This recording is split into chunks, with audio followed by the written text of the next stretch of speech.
ወመንፈስ ቅዱስ አሐዱ አምላክ አሜን። እናማት በስመ አብ ወወልድ ወመንፈስ ቅዱስ አሐዱ አምላክ አሜን። በስመ አብ ወወልድ ወመንፈስ ቅዱስ አሐዱ አምላክ አሜን። ክቡር አባታችን የዚህ ታላቅ ካቴድራል አስተዳዳሪ፣ ክቡራን አበው ሊቃውንተ ቤተክርስቲያን፣ መምህራን፣ አባቶች፣ ካህናት፣ ወንድሞች ዲያቆናት፣ ምእመናን፣ ምእመናት ሁላችሁም በእግዚአብሔር ሰላምታ እንደምናመሻችሁ አሜን። ምህረት ቸርነቱን አብዝቶ እስከዚህች ሰዓት ያደረሰን በእድሜያችን ላይ የዛሬዋን ዕለት ይህችን ሰዓት እየጨመረልን ቅዱስ ቃሉን እንድንሰማ ስሙን እየጠራን እንድናመሰግነው በቤቱ የሰበሰበን የአባቶቻችን አምላክ ልዑለ ባሕርይ እግዚአብሔር ስሙ የተመሰገነ ይሁን። እንደ እግዚአብሔር ቅዱስ ፈቃድ በሚኖረን ቀሪ ጊዜ በማቴዎስ ወንጌል ምዕራፍ 4 ከቁጥር 4 ላይ ተጽፎ በሚገኝ ኃይለ ቃል መነሻነት የእግዚአብሔርን ቃል እንማራለን። ከዚያ ወዲያ ኢየሱስ ከዲያብሎስ ይፈተን ዘንድ መንፈስ ወደ ምድረ በዳ ወሰደው። 40 ቀንና 40 ሌሊትም ከጾመ በኋላ ተራበ። ፈታኝም ቀርቦ የእግዚአብሔር ልጅ ከሆንክ እነዚህ ድንጋዮች እንጀራ እንዲሆኑ በል አለው። እርሱም መልሶ ሰው ከእግዚአብሔር አፍ በሚወጣ ቃል ሁሉ እንጂ በእንጀራ ብቻ አይኖርም ተብሎ ተጽፏል አለው። ስለ ቃሉ የአምላካችን ስም የተመሰገነ ይሁን። እስቲ ከኔ ጋር በሉ፣ ሰው ከእግዚአብሔር አፍ በሚወጣ ቃል ሁሉ እንጂ በእንጀራ ብቻ አይኖርም። ይህንን ቃል መነሻ ርዕስ አድርገን በቀሪው አጭር የትምህርት ሰዓት እንማራለን። ለአባቶቻችን ለነቢያት፣ ለአባቶቻችን ለሐዋርያት፣ ለአባቶቻችን ለሐዋርያውያን አበው፣ ለሊቃውንት በጉባኤያቸው ተገኝቶ ምስጢሩን ጥበቡን ገልጦ ያስተማረ አምላካችን እኛንም በቸርነቱ እንዲያስተምረን፣ እንዲመክረን፣ እንዲገስጸን የእርሱ ቅዱስ ፈቃድ ይሆንልን። እንግዲህ እንደምታውቁት ምዕመናን የያዝነው ሳምንት ታላቁን አብይ ጾምን የጀመርንበት ነው። ከአብይ ጾም አስቀድሞ የመጀመሪያው ዘወረደ በመባል የሚጠራው ሳምንት ጾመ ሕርቃል በመባል የሚታወቅ ሌላ ጾም ነው የጾም ነው። ያው አባቶቻችን በዓልን ከበዓል ጾምን ከጾም አገጣጥሞ አንድ ላይ ማክበር አንድ ላይ መጾም የተለመደ ስለሆነ እንጂ የመጀመሪያው ሳምንት ጾመ ሕርቃል የሚባል ሌላ ጾም ነው። አብይ ጾም የገባው ዛሬ ነው። ከቅድስት ተብሎ ከሚጠራው እሁድ አንስቶ ከዛሬ ጀምሮ የምንጾመው መድኃኒታችን ኢየሱስ ክርስቶስ የጾመውን ታላቅ ጾም ነውና ለዚህ ያደረሰን አምላካችን ስሙ የተመሰገነ ይሁን። አብይ ጾም ተብሎ ወይም ታላቅ ጾም ተብሎ የሚጠራው ለብዙ ሰው እንደሚመስለው በጾሙ ቀን ቁጥር ርዝመት አይደለም። እርግጥ ነው 55 ቀናት ከፊት ጾመ ሕርቃልን ከኋላ ሰሙነ ሕማማትን ጨምረን ስንጾም ረጅም ቀናት የሚጾም ጾም ነው። ነገር ግን አብይ ጾምን አብይ የሚያሰኘው የዘመን ወይም የቀናቱ ቁጥር አይደለም። እንደዚያ ከሆነ ከአብይ ጾም የሚበልጥ በቁጥር በጣም ረጅም ሌላ ጾም የምንጾመው ጾም አለ በቤተክርስቲያን። ይህ ጾም ምንድነው? ጾመ ድህነት ተብሎ የሚጠራው ዘወትር ዓርብና ረቡዕ የምንጾመው ጾም። ስለዚህ አብይ ለመባል ጾመ ድህነትም በቁጥር 88 ቀን የምንጾመው በዓመት ውስጥ። አብይ ጾምን አብይ ያሰኘው አብይ እግዚአብሔር ወአብይ ኃይሉ ብሎ ነቢየ እግዚአብሔር ዳዊት የዘመረለት ልዑል አምላካችን እግዚአብሔር መድኃኒታችን ኢየሱስ ክርስቶስ ራሱ የጾመው ጾም ስለሆነ ነውና ለዚህ ታላቅ ጾም ያደረሰን አምላክ ስሙ የተመሰገነ ይሁን። አብይ ጾም በጣም ገናና ጾም ነው። አብይ ጾም በጣም ትልቅ ትርጉም ያለው ጾም ነው። ከሰባቱ አጽዋማት ደግሞ የሌሎቹ አጽዋማት አክሊል የሌሎቹ አጽዋማት ዘውድ ነው። መድኃኒታችን ኢየሱስ ክርስቶስ ራሱ የጾመው ራሱ የጸለየበት ራሱ ዲያብሎስን ድል የነሳበት ጾም ስለሆነ ገና ሲገባ የሚፈጥረው መንፈስ ያስታውቃል አይደል? አሁን ሰሞኑን ትንሽ አልተረጋጋችሁ? ከኔ ጋር ናችሁ? ምን ትንሽ ሰላም አላገኘንም? ከተማውም ትንሽ ጸጥ ብሏል። አብይ ጾም እንደዚህ ነው። ራሱ መድኃኒታችን ኢየሱስ ክርስቶስ የጾመው ጾም ስለሆነ ሰይጣንን የተቀጠቀጠበት የተዋረደበት ጾም ስለሆነ በራሱ መንፈሱ ገና ሲጀመር ያስታውቃልና ይህንን ጾም በእውነት ዲያብሎስን ቀጥቅጠን ድል የምንነሳበት ጾም ያድርግልን። አምላካችን ኢየሱስ ክርስቶስ ለ40 ቀንና ለ40 ሌሊት መጾሙን ነው የማቴዎስ ወንጌል የሚናገረው። ከዚህ በኋላ ይላል ኢየሱስ ከዲያብሎስ ይፈተን ዘንድ መንፈስ ወደ ምድረ በዳ ወሰደው ይላል። ምን ወደ ምድረ በዳ ወሰደው? መንፈስ። መድኃኒታችን ኢየሱስ ክርስቶስ በዮርዳኖስ ወንዝ በዮሐንስ እጅ በትሕትና ወርዶ ከተጠመቀ በኋላ መንፈስ ቅዱስ ወይም ፈቃዱ መንፈሱ ወደ ምድረ በዳ አነሳሳው ይላል። እንግዲህ ጻድቃንን ወደ ገዳም የሚያነሳሳ፣ ሰማዕታትን ወደ ደም የሚያነሳሳ፣ ክርስቲያኖችን ወደ በጎ ምግባር የሚያነሳሳ የማን መንፈስ ነው? የእግዚአብሔር መንፈስ ነው። መንፈስ ቅዱስ ነው። ልክ እንደዚያ ክርስቶስን መንፈስ ቅዱስ አነሳሳው ለማለት አይደለም። ምክንያቱም አብ፣ ወልድ፣ መንፈስ ቅዱስ ስንት ናቸው? አንድ ናቸው። ስለዚህ የራሱ መንፈስ ነው መንፈስ ቅዱስ። ፈቃዱ አነሳሳው የሚል ነው ትርጉሙ። ለእኛ ሲሆን ግን በአጠቃላይ መንፈስ ቅዱስ ወደ ምድረ በዳ ያነሳሳል። ሰው መንፈስ ቅዱስ ሲቀርበው እግዚአብሔርን ይናፍቃል። ሰው መንፈስ ቅዱስ ሲቀርበው ወደ ምድረ በዳ መሄድ ያምረዋል። አሁን በዓመት ውስጥ የሆነ ሰዓት የሆነ ገዳም ሄዶ የማረፍ ፍላጎት ኖሮን አያውቅም? ያውቃል። ሄደን ለአንድ ሳምንትም ይሁን ለ3 ቀንም ይሁን ለ7 ቀን ለ10 ለ14 ቀን ለ21 ቀን እንደው ገዳም ሄጄ ትንሽ አረፍ ልበል የሚል ስሜት ይሰማል። ይህንን የሚያሳስበን ማን ነው? መንፈስ ቅዱስ። ሰው መንፈስ ቅዱስ ሲቀርበው ወደ ምድረ በዳ ይወስደዋል። ለክርስቶስ እንደተነገረው እኛ ክርስቲያኖችም ገዳማዊ ስሜት የሚሰማል፣ እረፍት የመፈለግ ብቻ የመሆን የመጸለይ ፍላጎት የሚመጣው ከመንፈስ ቅዱስ ነው። ሰው መንፈስ ቅዱስ ሲያድርበት ወደ ገዳም መሄድ፣ ወደ ቤተክርስቲያን መሄድ ያምረዋል። መንፈስ ቅዱስ ሲርቀው ደግሞ ገዳም ምን ያደርጋል? ሰው መንፈስ ቅዱስ ሲርቀው ገዳም መሄድ ምን ያደርጋል? ገዳም መሄድ አይደለም ተራራ መውጣት አይደለም ይላል። ይኸው ክርስቶስ ወጥቷል ተራራ ለተራራ በገዳመ ቆሮንቶስ ብቻውን ነበረ። በመነነ በመነኮሰ ባህታዊ መሆን አይደለም ይላል። ሰው መንፈስ ቅዱስ ሲርቀው ማለት ነው። እግዚአብሔር ቅዱስ መንፈሱን ከሁላችን አያርቅብን። ነቢየ እግዚአብሔር ዳዊት ሲጸልይ ምን አለ? ወመንፈሰከ ቅዱስ ተውፅእ ላይ ቅዱስ መንፈስህን ከእኔ ላይ አትውሰድብኝ አለ። ዳዊት መንፈስህን አታርቃ ያለው ለምን እንደሆነ ታውቃላችሁ? መንፈስ ቅዱስ የራቀው ሰው አይቷል። ዳዊት በዓይኑ አይቷል። ሳኦል የተባለው የመጀመሪያው የእስራኤል ንጉሥ ነበር። ሳኦል ርኩስ መንፈስ ያሰቃየው መንፈስ ቅዱስ ደግሞ ርቆት ነበረ እና በዛ በርኩስ መንፈስ ሲሰቃይ ዳዊትን አምጥተው በገና እንዲደረድርለት ያደርጉ ነበር። ዳዊት በገና ሲደረድር በዳዊት በገና የሳኦል ርኩስ መንፈስ ይርቅለት ነበር።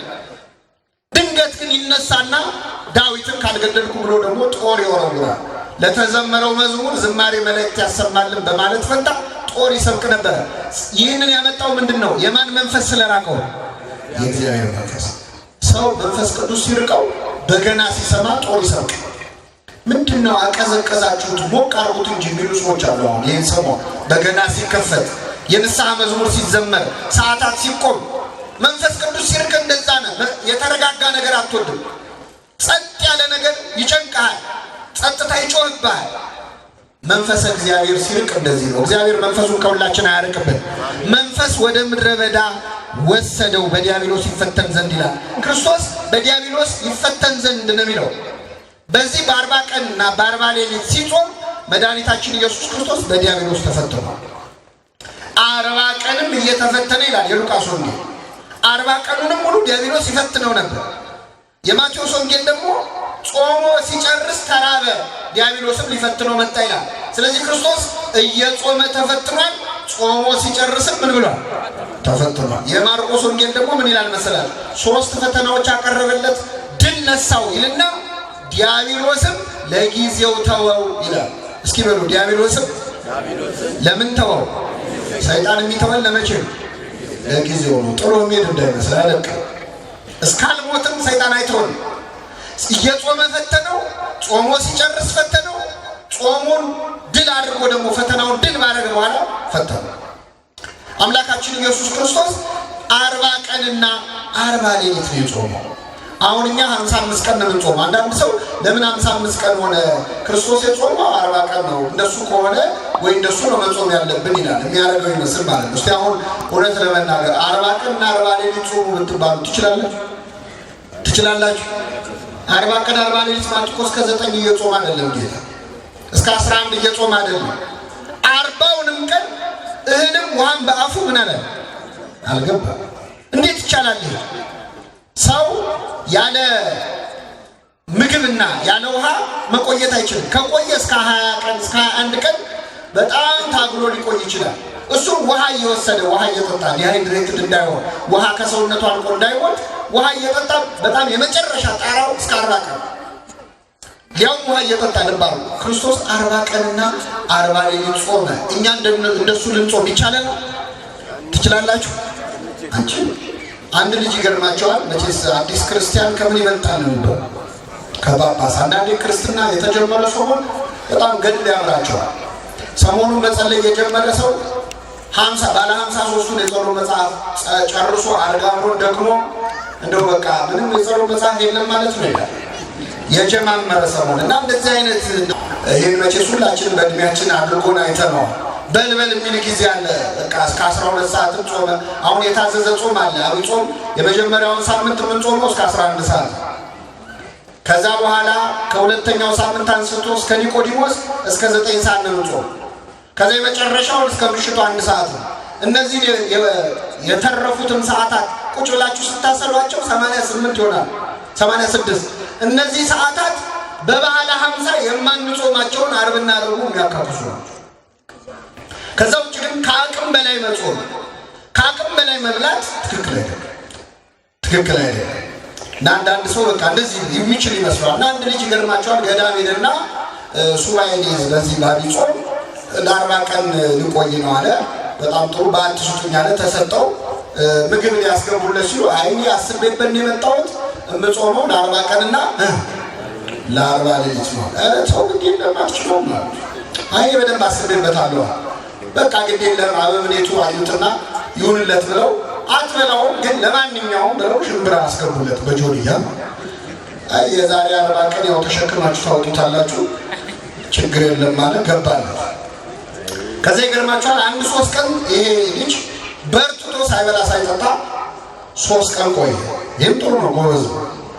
ከ3 ቀን በኋላ በጣም ራበው አልቻለም፣ እንደምንም ዋለ። ከዛ ማታ ላይ ከበደውና እግዚአብሔር ስንት አምላክ መልሱልኝ፣ እንደው አንድ አምላክ መሆኑን ለማጠየቅ 1 ሽምብራ በበላ ችግር አለው? አንድ አምላክ መሆኑን ብሎ 1 ሽምብራ ነሳና ቀመሰ። ሲያስበው እግዚአብሔር አንድ ብቻ ነው፣ አንድም። ስለዚህ በስላሴ ስም አለ። በስላሴ ስም 6 ሽምብራ ማለት። ወንጌላውያን ስንት ናቸው? 4 ወንጌላውያንም ማሰብ አለብኝ አለ። እንደ ዝክር ነው 4 ነው። 5ቱ አዕማደ ምስጢር አልከሰ 7ቱ ሊቃነ መላእክት ደግሞ ትንሽ ስትበላ ይብስባል አይደል? ባሰበት ሐዋርያት ስንት ናቸው? ይሄን ለማስታወስ ብሎ 12 ሽምብራ ሞቶ በላ። አልበቃውም። ካህናተ ሰማይ አለ። ካህናተ ሰማይ ስንት ናቸው? 4ቱ ካህናተ ሰማይ አልበቃውም። 36ቱ ቅዱሳት አንስት በቃ መብላት ጀመረ ማለት ነው። ወደም 99ኙ ነገደ መላእክት መጨረሻ ሲያቅተው ምናል በእልፍ አላፋት መላእክት ምን አጨናነቁ አይደል? ምን ልላችሁ ነው? ማሪሳቅ የተባለ መጽሐፍ እስመኔነ በጊዜ ጽጋ ይመስለን እንዘልቅ ጸዊ ይላል። በጠገብን ጊዜ በውስጥ መጾም የምንችል ይመስለናል። አሁን ዛሬ ራቱ ጥርቅ አድርጎ የበላ ሰው ነገ እስከ 60 ነው ጾመው ብትሉት ነገ አልበላም። ስትጠግብ የሚርባ አይመስልም። ይሄ በነገራችን ላይ በምግብ ብቻ አይደለም፣ ሹመትም ስልጣንም ያልተሾመ ሰው የተሾመን ሰው ሲያይ አቤት እኔ በዛ ቦታ ብሆን ኖሮ ስንት ነገር አስተካክል ነበር። ገንዘብ የሌለው ሰው ድሃ የሆነ ሰው ገንዘብ ያለውን ሰው ሲያይ አቤት እግዚአብሔር ነው ገንዘብ ለማይሆን ሰው ነው የሚሰጠው፣ ለእኔ ቢሰጠኝ ስንት ችግር ፈታተን ነበር፣ ስንት ድሃ ረዳ ነበር። በተራብክ ጊዜ መጾም የምትችል ይመስልሃል የተባለ ያልተሾመ አቤት አሁን የኢትዮጵያ እግር ኳስ እውነት ለመናገር እነ ተመልካቹ ቢሆን ኖሮ ከዓለም አንደኛ መሆን አልነበረብንም? እነ ተመልካቹ ቢሆን ኖሮ እንደ አስተያየት እንደምንሰጠው ቢሆን ኖሮ ግን ዋላ ቀረ ይመስለናል። እዛ ቦታ ላይ ከበሮ በሰዎች ሲያዩት ያምራል፣ ሲይዙት ምን ይላል ያደናል። ስለዚህ 40 ቀን 40 ሌሊት መጾም ከባድ ነው። ክርስቶስ 40 ቀን 40 ሌሊት ነው የጾመው። ከሱ ቀድሞ የጾሙ አሉ ወይ? አዎ አሉ። ማ ሙሴና ኤልያስ። ሙሴ 40 ቀን 40 ሌሊት ጾሟል። ክርስቶስስ አምላክነት አለው። ፍጹም ሰው ፍጹም አምላክ ሆኖ ነው። ሙሴ እንዴት ችሎ ጾመ? ኤልያስስ እንዴት ችሎ ጾመ ካላችሁ በጣም ይገርማል። ሙሴ 40 ቀን 40 ሌሊት የጾመው እግዚአብሔር ከእርሱ ጋር ስለነበር ነው። ከእርሱ ጋር ማን ስለነበር? እግዚአብሔር። 40 ቀን 40 ሌሊት ቁጭ ብሎ እንዳይመስላችሁ በሰባቱ መንጦላዕት በሰባቱ የእሳት መጋረጃዎች መሃል እያለፈ በሞትና በሕይወት መካከል ሆኖ በተመስጦ ፍጹም ከእግዚአብሔር ጋር ተሳስሮ ነበር። የቴዎሎጂ ሰዎች ፈንዳሜንታል አታችመንት ይሉታል ወይም ስቴሪዮሲስ ይሉታል። ሰው ከእግዚአብሔር ጋር ፍጹም ተመስጦ ውስጥ ሲሆን ምግብ አይታወሰው። ስጋው የሙት ያህል ትሆናለች፣ ነፍሱ ብቻ ነው አክቲቭ የምትሆን። ስለዚህ ሙሴ አይታወቀውም ነበር። በሰባቱ የብርሃን መጋረጃዎች ውስጥ እያለፈ እግዚአብሔርን ያነጋግር ነበረ። 40 ቀን ሙሉ ቆየ። ሲመለስ ፊቱ እንደ ፀሐይ እያበራ ነበር። በረከቱን ያሳደሩ። አሜን። ኤልያስ ደግሞ 40 ቀን 40 ሌሊት ጾመ። ኤልያስ እስካላችሁ ጥርግ አድርጎ በልቶ ነው። ኤልያስ ደግሞ ጥርግ አድርጎ በልቶ ነው። አንደኛ ነገሥት ምዕራፍ 17 ላይ ኤልያስ ከዛፍ ስር ቁጭ ብሎ ተክዞ እያለ የእግዚአብሔር መልአክ ተገለጠለት። ሊቀ መላእክት ቅዱስ ፋኑኤል ነው የተገለጠለት ይላሉ ሊቃውንት ሲተረጉሙ። እመቤታችንን የመገበው መልአክ ማለት ነው። ፋኑኤል ተገለጠለትና ከእንቅልፉ ቀሰቀሰው። ሲቀሰቅሰው ነቃ። ሲነቃ ከፊቱ ገበታ አለ፣ የሚጠጣ ወይን አለ። የምትሄድበት መንገድ ሩቅ ነውና ተነስተህ ብላ አለው። እሺ አለ። ጥቂት በላ፣ ጥቂት ተጎነጨ። መልሶ እንቅልፍ አሸነፈው፣ ተኛ። መልአኩ ቀሰቀሰው። የምትሄድበት መንገድ ሩቅ ነውና ተነስተህ ብላ አለው። በዚያ ምግብ ኃይል እስከ እግዚአብሔር ተራራ ድረስ 40 ቀንና 40 ሌሊት ተጓዘ ይላል። ስለዚህ ኤልያስ 40 ቀን 40 ሌሊት የጾመው ምን ብሎ በልቶ በደንብ ሰማያዊ ምግብ ሰማያዊ መጠጥ ነው። ለሰው አይቻልም። መድኃኒታችን ኢየሱስ ክርስቶስ 40 ቀን 40 ሌሊት ጾመ። ከጾመ በኋላ ተራበ ይላል። ባይራብ ኖሮ ለካ አምላክ ብቻ ነው ሰው አይደለም ብለው ትስብእቱን ወይም ሰው መሆኑን ሰዎች እንዳይክዱ ልክ 40 ቀን ሲሞላው በሙሴ በኤልያስ ለከት ማለት ነው አምላካችን ተራበ። እንደ ተራበ ዲያብሎስ ሊፈትነው ቀረበ። ዲያብሎስ ሊፈትነው ፈታኝም ቀርቦ ይላል የእግዚአብሔር ልጅ ከሆንክ እስኪ በሉ የእግዚአብሔር ልጅ ከሆን እነዚህ ድንጋዮች እንጀራ እንዲሆኑ በል። የማን ልጅ ከሆን? የወላችሁ ጌታችን ሲጠመቅ ማቴዎስ ወንጌል ምዕራፍ 3 ላይ ከዚህ አንድ ምዕራፍ ወደ ኋላ ስትሄዱ በዮርዳኖስ ወንዝ ላይ ሲጠመቅ እግዚአብሔር በደመና ሆኖ ተናግሮ ነበር። የምወደው ልጄ ይህ ነው ብሏል። ሰይጣን እችን ሰምቷል። ስለዚህ ክርስቶስ አምላክ መሆኑን ገና አላወቀም። መስቀል ላይ ነው የሚያውቀው ሰይጣን። በትክክል አምላክነቱን አያውቅም። ግን የእግዚአብሔር ልጅ የምትል ሲሰማ የሰው ልጅ ሰው ነው፣ የእንስሳም ልጅ እንስሳ ነው፣ የእግዚአብሔር ልጅ እግዚአብሔር ነው። የባህሪ ልጅ ሊሆን ይችላል ወይስ የጸጋ ልጅ ነው እንደ እስራኤላዊነቱ ብሎ ግራ ገባው። ስለዚህ የእግዚአብሔር ልጅ ከሆን ካለ በጥርጣሬ የእግዚአብሔር ልጅ ከሆን እነዚህን ድንጋዮች ዳቦ እንዲሆኑ በል አለ። በነገራችን ላይ ሰይጣን ንቀት ነው መሰለኝ ሲፈትነን ዛሬም ድረስ ብዙ ስልት አይቀየርም። ይገርማቸዋል። እስኪ በሉ የእግዚአብሔር ልጅ ከሆን እነዚህን ድንጋዮች ምን አድርግ? እንጀራ አድርግ፣ ዳቦ አድርግ።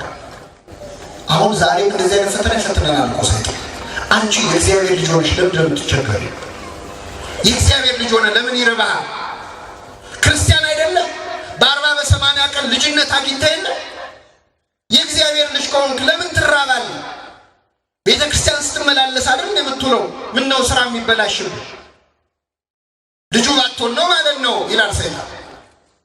አንድ አይነት ነው ስልቱ። ክርስቶስን እንደፈተነ ክርስቲያኖችንም ይፈተናል። አዳምና ሔዋንን ምን አላቸው? ዕፀ በለስን ብትበሉ ሞትን አትሞቱም ብሉ ብሎ ጋበዛቸው። ዛሬም ሰይጣን በጓደኞቻችን አብረውን በሚውሉ ሰዎች አድሮ ዕፀ በለስ ባይሆንም ሌላ ብዙ ግብዣ ያቀርብልናል። እስከ ዛሬ ድረስ ዕፀ በለስን አልቀመስከው ይላል። ዕፀ በለስ ላይሆን ይችላል። ወጣቶችን መጠጥ ጠጥተህ አታውቅም? እስከ ዛሬ አልቀመስከው? እስቲ አንዴ ቅመሰው። አትሞትም እኮ ምን ትሆናለህ ይላል። የዛሬ 7000 ዓመት የፈተነው ፈተና አሁንም ይደግመዋል። አንድ አይነት ነው። ስለዚህ እግዚአብሔር ልጅ ከሆንክ ብሎ ክርስቶስን ፈተነው። እያንዳንዳችንን ልጅነታችንን እንድንጠራጠር እግዚአብሔር እውነት አባት ከሆነ ለምን እንዲሆናል? ለምን ይደርስብኛል? ለምን መከራ? ለምን እታመማለሁ ይላል ሰው። የእግዚአብሔር ልጅ ሆኜ እንዴት ይታመማል? ለምን ነው የማትታመመው? ልጁን የማይቀጣ አባት አለ አለ እንዴ? የለም። ወላጆቻችን ይጠቅማል ላሉት ነገር ይቀጡን ነበር። እግዚአብሔር ግን ከቅድስናው እንድንካፈል ለጥቅማችን ይቀጣናል ይላል ቅዱስ ጳውሎስ። ለጥቅማችን ይቀጣናል። እግዚአብሔር የሚቆነጥጠን ወደሱ እንድንቀርብ ልጆቹ ስለሆንን ነው። አቤት በመከራ ምክንያት ስንት ሰው ፈጣሪውን አገኘ። በበሽታ ምክንያት ስንት ሰው ከእግዚአብሔር ተዋወቀ። እግዚአብሔር የለም የሚሉ ሰዎች እኮ ጸበል ቀጂ የሆኑት በበሽታ ምክንያት። እግዚአብሔር በመከራ ይጠራናል። በሕይወታችን የሚገጥመንን መከራ ወደሱ ለመመለስ ምክንያት ያድርግልን። ስለዚህ የእግዚአብሔር ልጅ ከሆንክ እነዚህን ድንጋዮች ዳቦ አድርገህ ብለሃል። በጣም የሚገርም ቃል ልንገራችሁ። ከኔ ጋር በሉ። እነዚህን ድንጋዮች እነዚህን ምኖች? አንድ ድንጋይ አይደለም ያለው ለክርስቶስ። ዳቦ አድርገህ ብለህ ያለው አንድ ድንጋይ አይደለም። የትኞቹን ድንጋዮች? እነዚህን ምን አለ እንደው አንድ ድንጋይ ቢለው ይሄንን ከበሮ የዛ ጋር ያለውን ድንጋይ ዳቦ አድርገህ ብለህ አይደለም ያለው። እነዚህን ድንጋዮች ነው ያለው። ክርስቶስ ባለበት ቦታ ላይ ስንት ድንጋይ አለ? ስንት ድንጋይ አለ? ብዙ። አረ መካከለኛው ምስራቅ አገሩ ራሱ ድንጋይ አለ። አገሩን ዳቦ አድርገህ ብለህ ከማለት አይተናልስ። ሰይጣን ምን እያለ እንደሆነ ታውቃላችሁ? ስግብግብነት እያስተማረ። ሰይጣን የሚያስፈልገንን ብቻ እንድንወስድ አይመክረንም። እነዚህን ድንጋዮች ነው የሚለው። ዓለም ላይ አሁን ያለው ገንዘብ ለዓለም ሕዝብ አንሶ ይመስላችኋል? ጥቂት ሀብታሞች ኪስ ውስጥ እኮ ነው ያለው የዓለም ሀብት። ታውቃላችሁ? የሆኑ ሰዎች የልጅ ልጄ በልቶት የማይጨርሰው ሀብት አለኝ ብለው ይፎክራሉ። የሆነ ሀገር ግን በጣም ብዙ ሕዝብ በረሃብ ያልቃል። ምን እንደው ባለ ሀብቶቹ ላይ የደፈደፍ እንዳይመስላችሁ። እዚህ ያለነው ሰዎች በአቅማችን እኮ እኛ ቤታችን ጠግበን የምንደፋው ምግብ ራቱ ሊሆን የነበረ ሰው እኮ የለም አለ የለም። አንተ ማትለብሳቸው ቁም ሳጥኑ ውስጥ የሰቀልካቸው ልብሶች የወንድም ልብሶች ነበሩ። እሱን ይለብሰው ነው ይገባ የነበረው። አንተ ጠግበህ የምትደፋው ምግብ አልጣፈጠኝም ብለህ ከፍለህበት የምትመልሰው ምግብ ለሆነ ሰው ራቱ ይሆን ነበር። እነዚህ ድንጋዮች ዳቦ አድርግ ማለት ዓለም ስግብግብ እንድትሆን ነው ሰይጣን የሚያስተምረው። ሌላው ድንጋይ ዳቦ ማድረግ ተአምር ነው። ተአምር የሚሰራው ደግሞ በመንፈሳዊ ጸጋ ነው። አይደለም ነው አይደለም? መንፈሳዊ ጸጋህን ለሆድህ ተጠቀምበት አለው ለክርስቶስ መሰላችሁ። ሰባኪው ስብከቱ፣ ዘማሪው መዝሙሩ፣ ካህኑ ክህነቱ፣ አጥማቂው ጥምቀቱ፣ ጳጳሱ ጵጵስናው፣ አገልጋዩ አገልግሎቱ ድንጋይ ዳቦ ለማድረግ እንዲያውለው ይፈልጋል ሰይጣን። አንተ ይሄን ጸጋ ይዘህ ለምን ትራባለህ? ለምን ትቸገራለህ? እነዚህን ድንጋዮች ዳቦ አድርግበት እንጂ ኧረ ተጠቀምበት ይላል። እንዲህ ካለ ፈተና እግዚአብሔር ሁላችን ይሰውራል። ይህን ጊዜ ክርስቶስ ምን አለ? ወደ ርዕሳችን መጣ። ሰው ከእግዚአብሔር አፍ በሚወጣ ቃል ሁሉ እንጂ በእንጀራ ብቻ አይኖርም። ሰው ከእግዚአብሔር አፍ በሚወጣ ቃል ሁሉ እንጂ በእንጀራ ብቻ አይኖርም አለ። ብዙ ትርጉም ነው ያለው ይሄ። ግን አሁን ያለነው ጾም ላይ ስለሆነ ሰው ከእግዚአብሔር አፍ በሚወጣ ቃል ሁሉ እንጂ በእንጀራ ብቻ አይኖርም ማለት ምን መሰላችሁ? ሰው በመጾም ጭምር እንጂ በመብላት ብቻ አይኖርም። በጾም ነው። ጾም ራሱ ምግብ ነው እያለ ነው ክርስቶስ። ሰው በእንጀራ ብቻ አይኖርም። በእንጀራ አይኖርም አይደለም፣ በእንጀራ ብቻ። እንጀራ ያስፈልጋል አያስፈልግም? አንዳንድ ሰው ሲመጻደቅ እንደዚህ አይነት ትምህርት ለማስተማር እንደዚህ ቤተክርስቲያን አትም ስሩ የማይሰራ ምን አይበል አይብላ ነው ምትሉ። እንጀራ ያስፈልጋል አያስፈልግም? አንዱ ገዳም ሄደና አባ ስልዋኖስ የሚባሉ አባት ያሉበት ገዳም ሄዶ ና ስራ እንስራ ይሉታል መነኮሳቱ። ያው መነኮሳት ስራ ይሰራሉ አይደል? ስራ ያጣ መነኩሴ ምን ያደርጋል? አትፍረዱ። ለመሰላችሁ ቆሙ ቀዶ ካልሰፋ ሰይጣን ሌላ ስራ ይሰጣል። ሰይጣን የሚሰጠው ስራ ኃጢአት ስለሆነ ደህናውን ቆም ቀዶ ሊሰፋ ይሻላል። እና ይሄ አባት ገና ጀማሪ መነኩሴ ነው። ገዳም ገባ እና ቆፍር ስራ አገዘን ሲሉት አይ እኔ ልጸልይ ነው እንጂ ልሰራ አልመጣሁም ነው። አዎ በኋላ መነኮሳት ተመካከሩና ማታ ምግብ የሚበላበት ሰዓት የሚደወል ደወላ እሱ እንደወል ሳትደውሉ ዝም ብላችሁ ተሰብሰቡና ብሉ። ተሰብስበው ሲበሉ ቢጠብቅ አይደወልም ሰው። ከዛ ቢጠብቅ ሲያጣ ማዕድ የሚበላበት ደጀ ሰላም ሄደና ሲያያቸው እየበሉ ነው። እንደምነው አጣውኝም እንደ አይ አንተ መንፈሳዊ ስለሆንክ ምግብ አያስፈልግህም። እማይሰራ ምን አይበል አይብላ። ሰው ከእግዚአብሔር አፍ በሚወጣ ቃል ሁሉ እንጂ በምን ብቻ አይኖርም አለ እንጂ በእንጀራ አይኖርም ማለት ነው። ይህች ከእግዚአብሔር አፍ የወጣች ቃል ምንድነች ካላችሁ ጾም ነች። ጾም ከራሱ ከእግዚአብሔር አፍ የወጣች ቃል ነች። ለምን? እግዚአብሔር በነገራችን ላይ 10ቱ ትእዛዛትን ሳይሰጥ አትስረቅ፣ አትግደል፣ አታመንዝር፣ ከኔ በቀር ሌላ አምላክ አታምልክ ሳይል በፊት መጀመሪያ የሰጠው ሕግ ጾም ናት። ዕፀ በለስን ምን አትበል አትብላ። አትብላ ማለት ምን ማለት ነው? ጾም ማለት ነው። አዳምና ሔዋን ጾም ታውጆባቸዋል። ከምንድን ነው ጾሙ? ከዕፀ በለስ እስከ 9 ሰዓት ነው አይደል? እስከ ንቤልክ ዕፀ በለስን አትብሉ ተብሎ። ስለዚህ የመጀመሪያይቱ ከእግዚአብሔር አፍ የወጣች ቃል ጾም ነች። ስለዚህ ሰው ከእግዚአብሔር አፍ በሚወጣ ቃል ሁሉ እንጂ ወይም በጾም እንጂ በእንጀራ ብቻ አይኖርም። ቤተክርስቲያናችን የጾም ቤተክርስቲያን ነች። ጾምን በደንብ ተረድታለች። አሁን በዚህ ሰሞን ክርስቶስ ጾሟል ብለን እንጾማለን። ለምን?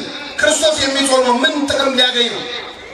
እጸድቃይ ጻድቅ፣ እከብራይ ክቡር፣ እነጻይ ንጹህ ነው።